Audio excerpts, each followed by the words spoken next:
If he should lose to Whyte, then where is he to go? I think his career would definitely be over.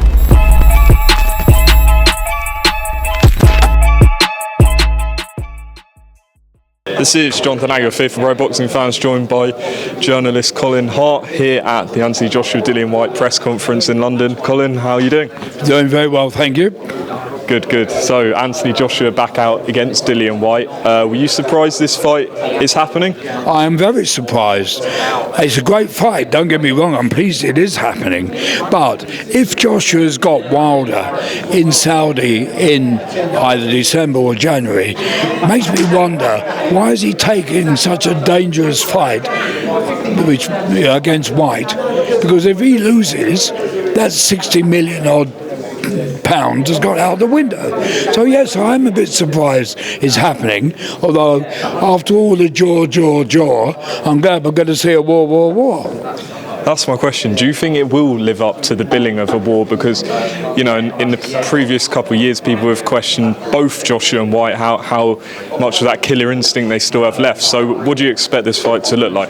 Well, let's be honest about it. Whyte didn't look good beating Franklin in his last fight, and neither did Joshua look good beating Franklin. So, I think this fight will be completely different. I don't think it's going to be tactical, because I think Whyte knows there's only one way to beat Joshua, and that's to knock him out. So I think from the word go, we're going to see a right punch-up. Joshua said before the Franklin press conference, which I believe was here or somewhere in London, he said that if he lost, he would retire, and obviously he won the fight. Does the same apply here? Defeat and that's it? Well, it makes you wonder if he was to lose against Whyte, who was knocked out by, let's face it, by... Fury. So as he was knocked out by Fury, if he should lose to Whyte, then where is he to go? I think his career would definitely be over.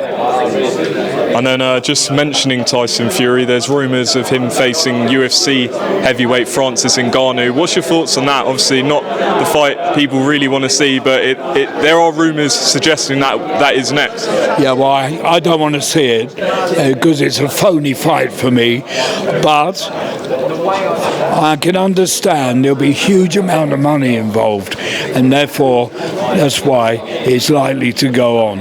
Fury will be paid an enormous sum of money to fight that guy, but it reminds me of Mayweather when he fought Pacquiao. So, if this fight reminds me of when Mayweather fought McGregor, a lot of people thought it was going to be close. Mayweather held him up until he decided to get, to finish him off. And I'm afraid this is what would happen if Fury was to fight a UFC guy.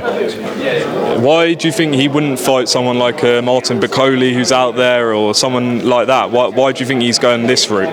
Well, I think probably the heavyweight boxers who are available, like Ruiz, to fight Fury. I mean, Usyk's tied up, Dubois tied up.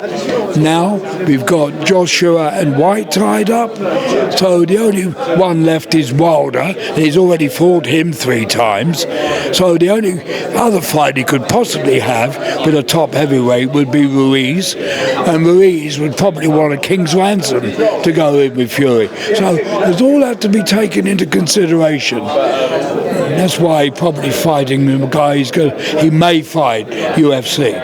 Fair enough. And just a last question, Colin. Errol Spence and Terence Crawford is a matter of a few weeks away.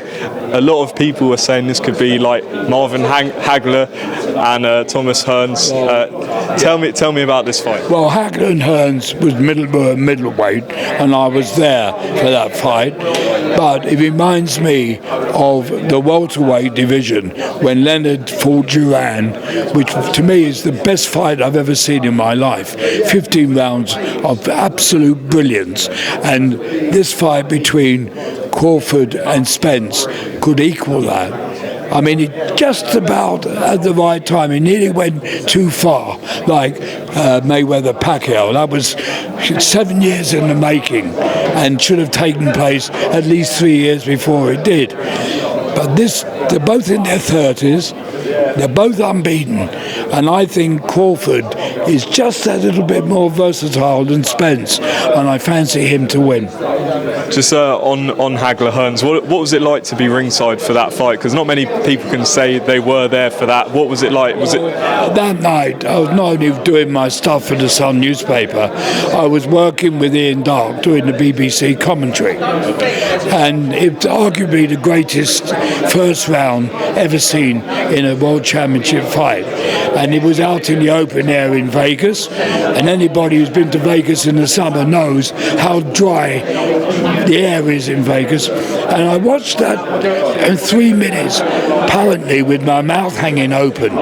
Couldn't believe what I was seeing. And when Ian Darke asked me to comment, I was so dry I couldn't get a word out. I had to grab the water, take a quick drink before I could speak. That's how it was like.